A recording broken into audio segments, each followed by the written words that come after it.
ছেলে হলে তো দুটো ছাগল দিতে হয় বা মেয়ে হলে একটি, কিন্তু গরু দিয়ে কিভাবে দেবেন?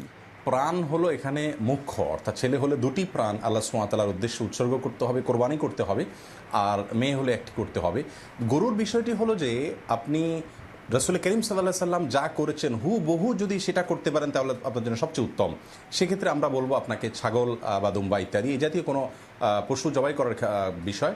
আর যদি গরু আপনি দিতে চান তাহলে ছেলে হলে গরুর পাশাপাশি একটি ছাগল একটি গরু দিতে পারেন। এক গরুতে কোরবানির ক্ষেত্রে 7 ব্যক্তির পক্ষ থেকে হয়ে যায়, কিন্তু আকিকা এই দৃষ্টিকোণ থেকে আপনি একটি গরু যথেষ্ট হবে না যে আকিকা তো দুটি ছাগল দেওয়া লাগে ছেলে হলে, তাহলে আমি গরু তো দুটি প্লাস হচ্ছে বরং 7 অংশ কোরবানি দেওয়া যায়। সেই দৃষ্টিকোণটি এখানে সঠিক হবে না। তার কারণ হলো আকিকা এবং কোরবানির সম্পূর্ণ ডিফারেন্ট ইবাদত। গরু যদি দেন তাহলে গরুর পাশাপাশি আরেকটা ছাগল দিতে হবে ছেলে হলে, আর মেয়ে হলে একটি যথেষ্ট হবে, একটি পূর্ণাঙ্গ প্রাণ দিতে হবে।